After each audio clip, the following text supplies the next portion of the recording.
আজকে আমি আপনাদের সাথে শেয়ার করব দুই ধরনের চ্যাপা ভর্তা রেসিপি। প্রথমেই নিয়ে নিচ্ছি আমি অনেকগুলা চ্যাপা, কারণ এখানে আমি যেহেতু দুই ধরনের ভর্তা করব তাই অনেকগুলাই লাগবে। আর চ্যাপাগুলোকে আমি ভালো করে কুসুম গরম পানি এবং লবণ দিয়ে ধুয়ে নিয়েছি। চ্যাপাগুলো ধোয়ার সময় কিন্তু খুব সাবধানে হালকা হাতে ধুতে হবে, কারণ বেশি প্রেস করলে বা চাপাচাপি করলে, ঘষাঘষি করলে আবার মানে মাছগুলা খুলে খুলে আসে। এই জন্য হালকা হাতে ধুতে হয়। আর এখানে আমি কাঁচা পেঁয়াজ দিয়েছি, রসুন কুচি দিয়েছি আর কাঁচামরিচ দিয়ে আমি একটু পানি দিয়ে সিদ্ধ বসিয়ে দিয়েছিলাম। ও সাথে আবার লবণও দিয়েছি।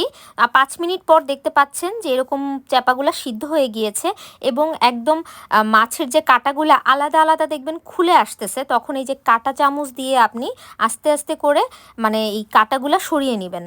আমি অফ ক্যামেরায় অনেকগুলা কাঁটা সরিয়ে নিয়েছি। যতটুকু সম্ভব আপনারা কাঁটাগুলা সরিয়ে নেবেন, আর বাকিগুলা তো বাটার মধ্যেই এখানে চলে যাবে। সেই ক্ষেত্রে আপনারা আর খাওয়ার সময় কাঁটা ফিল হবে না।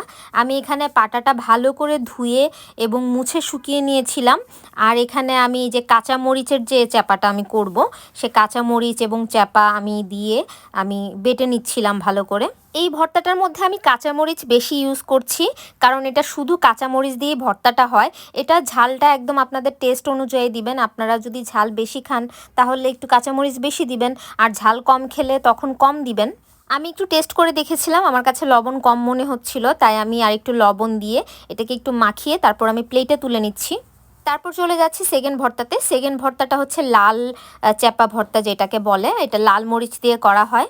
এখানে কিন্তু আমি কাঁচামরিচও ইউজ করেছি। আপনারা চাইলে কাঁচামরিচ ইউজ নাও করতে পারেন, শুধু শুকনা মরিচ দিয়ে করে ফেলতে পারেন, কিন্তু কাঁচামরিচের যে আলাদা একটা টেস্ট লাগে আমার কাছে, এই জন্য আমি কাঁচামরিচটা ইউজ করে থাকি। আপনারা দেখতে পাচ্ছেন আমি এখানে শুকনা মরিচের গুঁড়ো দিয়ে দিয়েছি, যেটা আমি চিলি ফ্লেক্স হিসেবে আলাদা বয়মের মধ্যে করে রাখি। তো আমার আলাদা করে আর শুকনা মরিচ ভাজার কাহিনী করা লাগে না, তাই আমি শুকনা মরিচের গুঁড়োটা ডিরেক্ট দিয়ে আমি বেটে নিচ্ছিলাম, ভালো করে ভর্তার সাথে মিক্স করে নিচ্ছিলাম। যেহেতু আমার ওই ভর্তাটাতে লবণ কম হয়েছিল, এটাতেও কম হয়েছে অবশ্যই, এই জন্য আমি আলাদা করে একটু লবণ দিয়েই বেটে নিচ্ছিলাম।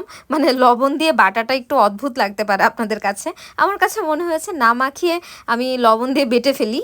দেখতেই পাচ্ছেন আমার সেকেন্ড লাল চ্যাপা ভর্তাটাও হয়ে গিয়েছে, এবং কত সহজে চ্যাপা ভর্তা করা যায় আপনাদেরকে আমি এইটাই শেয়ার করলাম আজকে। পাশাপাশি আমি একটা ডাল ভর্তা করেছিলাম কাঁচা পেঁয়াজ আর কাঁচামরিচ দিয়ে, এটাও আমি সাইডে রেখে দিচ্ছি। আমার দুপুরের আজকে বাঙালি খাবার, সব একদম সাদাসিধা খাবার, 3 জাতের ভর্তা আর হচ্ছে লাউ। আমি লাউ খেতে খুব পছন্দ করি, আমার লাউ রান্নাটা ভালোই লাগে। আমার আজকে লাঞ্চের জন্য আমি যে খাবারগুলো রেডি করেছি সেগুলো আপনাদের সাথে শেয়ার করলাম। তো আজকের মতো এখানেই বিদায় নিচ্ছি। আল্লাহ হাফেজ।